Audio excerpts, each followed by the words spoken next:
Hey folks, here's my introduction to Unit 4. We're going to be looking at fat studies and affect theory. So I'm going to start by talking about fat studies. So fat studies is along the lines of disability studies, queer studies, trans studies, critical race studies, and really kind of looking at the ways that we produce this idea of what counts as normal, healthy, desirable, um, all of those types of things. And it really kind of produces a really normative subject that only looks and feels and acts a very particular way, right? And so fat studies is really about critiquing this really embedded kind of fat phobia that we have in our society. And so we're looking at two readings that kind of, actually I lied, three readings that are getting at that. So there's Lebesco's Neoliberalism, Public Health, and the Moral Perils of Fatness. And that's really talking about how that concept of neoliberalism that we talked about in the unit that we have just done also kind of gets sort of put onto bodies, right? And so it's a really, I think, good piece, and I think could be a really productive read, especially when I think about the themes that are visited in body horror, right? So that's something to keep in mind. Also related to that is Guthman's Neoliberalism and the Construction of Contemporary Bodies, a very same kind of critique happening there, so they're complementary. So if you're thinking, yeah, that's cool. The last one is from a book called Fearing the Black Body: The Racial Origins of Fat Phobia. And this is by Strings. And I just included one chapter. The first, I would say, first, I don't know, maybe half of the article is really just a kind of historicizing um, the ways that eugenicist scientists. So keep in mind that race is a social construction, and that it's built around these kinds of justifications for colonialism and chattel slavery, and also all sorts of other things. So the first part of Strings's piece is kind of like historicizing the ways that these sort of eugenicist people who fashioned themselves as scientists, they were just really racist with hot takes, right? But how they were talking about Black bodies and how they described Blackness, right? And so there are, like, I think 3 or 4 figures that Strings kind of goes through. And but towards the end, one of the things that you're going to see is that Strings is basically saying that one of the ways, it's not just that race and gender and body size are related, but that they're all kind of tangled up in each other from the beginning. You can't pull them away from each other.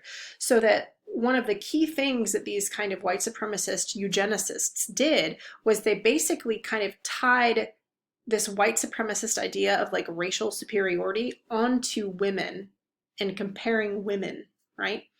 And on top of that is linked this kind of fixation on women's body sizes and fatness. And over time, fatness becomes linked to Blackness, right? And so anytime that we're engaging in fat phobia, you can't pull that away from a question of anti-Blackness, right?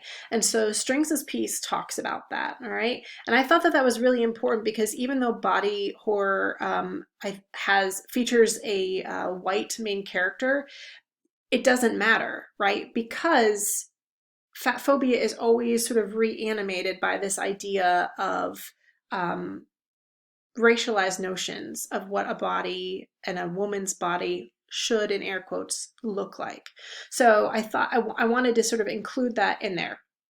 Now the next thing that we want to talk about is affect studies. So affect studies, this is actually not the first time that we are going to be doing affect studies, but I'm like introducing it in this unit. There are going to be some other readings that kind of talk about this, but it's basically looking at how emotions are a site that we can study and really kind of looking at the ways that we are socialized to feel in ways that are how certain feelings are kind of deemed productive and unproductive, as happy and unhappy.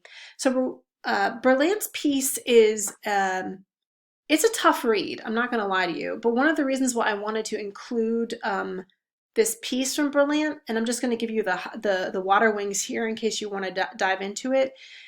Basically, it's this idea that that Berlant is talking about, which is kind of blending psychoanalytic theory, which is often used in affect theory, not always, but is sort of blending psychoanalytic theory and affect theory to talk about this kind of like mode of social depression where this thing that we desire hurts us. And even in like the concept of, and so it's like this thing that we desire that, you know, even as we're desiring it and it sort of, it feels like it's giving us hope to move forward, it's also really painful. And so one of the examples that Berlant used in her book, and it's not necessarily talked about in here, this is just an excerpt, but so if we think about like fat phobia and the way it mobilizes around weight loss discourses, it's like, oh, this desire of like, once my body looks this way that people see as idealized, right? And so it's kind of like this thing that's driving someone forward, but it's also incredibly painful and unraveling you. But then the other part of what Berlant is talking about is like once you achieve said thing, it's like sort of ash in the mouth, and you realize that it wasn't actually that sometimes the achieving of said thing that it was already harming you kind of makes your life even more impossible. And so I thought that that might be something that you might want to look at. But again, I would say of all of the four, it might be the hardest. So if you're thinking, you know, I think I might be into affect theory, but that does not sound, you know, super fun and delightful, don't worry, because when we get to Unit 6, there are some other folks that are going to be using affect theory. So if you want to focus on some of the fat studies readings, you are more than welcome to do that. Okay, so you're just picking two of the articles listed below, and yeah, that's it. That's the intro to this unit, or at least these two theories.